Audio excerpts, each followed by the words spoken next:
Hello, back on Wednesdays for office hours.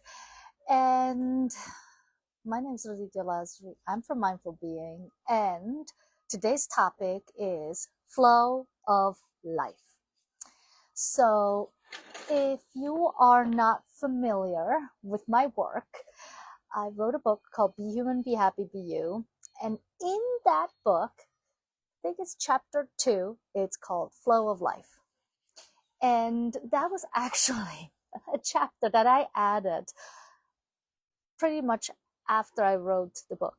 I was in conversation with a friend of mine for lunch, and I was just sharing with her something about that day or something. I don't remember exactly. All I remember is that she told me, I can't believe how every time we talk, there's this thing leading to this thing, leading to this thing. And I was telling her how I was like, oh yeah, I know, this is just how it is. I didn't really pay much attention to that. And what happened in the end is that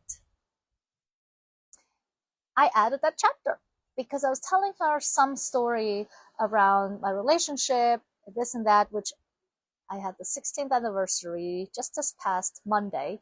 So just wanted to throw it out there because it couldn't be this long, or rather I wouldn't be sitting here if this particular moment didn't happen 16 years ago, or rather 22 and a half years ago, because that's where the flow of life really became significant, so that I can see now 22 years later where these little pieces of happenings related to. And that's actually what I want to talk about today, is that in this moment, you might not realize why one thing connected to another, connected to the next, and the next, and the next, has its place. So oftentimes, all we can see, well, not just oftentimes, but often, all the time, all we can see is right here, right now, everything that led up to this moment. But this moment, how it's going to happen, how that next moment is going to determine the next moment, we don't know.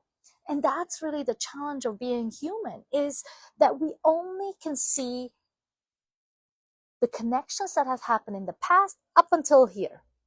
Everything from here on forward is up in the air. You are not the one to decide. I am not the one to decide. No one really knows how they can turn out to each other, and they will somehow make sense in a given time. So something that happened 22 years ago, if I put that back to now and to then, it just all makes sense. And I'm not going to go into the details of what happened then. All I want to address really is we have this opportunity to practice surrender, letting go, and just trust that something will happen in the near future that might have an impact to how I show up today. And this is why being present in the moment is so important. And just like nature, I mean, you can see how green it is behind me. Actually, just look for a moment. See those two trees?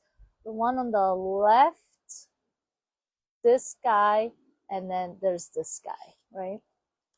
So for years, we've been here, I have not noticed a thing. And then there was one year, I was like, something wrong with that one on this side, because it's not blooming as much. Because this guy was blooming just like this, but that guy, not so much. And now we're like just about where they're the same. So that led me to look up, how come this tree does not bloom? So I read this one book, or I found this book from Peter Wohlleben. He's from Germany. He's a forester, and or I don't know what you call these, arborists, I guess. Förster in German, just in case you're wondering.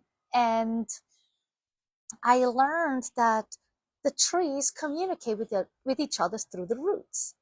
And as they communicate through the roots, they're informing each other who needs what, right? Be it water, be it air, be it light, be it sun.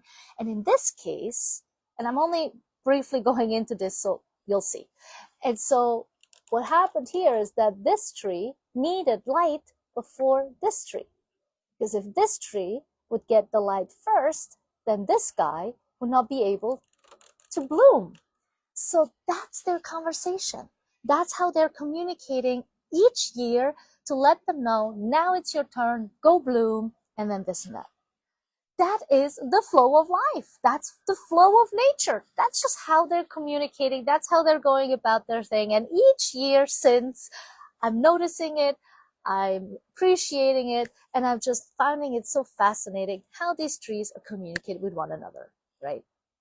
And so, and then thinking about removing one of these trees for certain reasons, we would have to take them both down because they are communicating with one another. And if there is a communication missing, then what's going to happen with that, right? And so if I use these analogies of these two trees into the flow of life of us, who are more determined of what I know and how I want to plan my life, it's not going to work. We have to come back into this moment and communicate, because if they just say like, well, every year you're just going to bloom, but they have to still communicate if that's the case, so that the other one knows you're fully bloomed or you don't need as much light, now I can go ahead, right? So that means they have to continuously be in connection, continuously be in conversation. And that's exactly what I'm asking us to do, is to be continuously in conversation with ourselves first.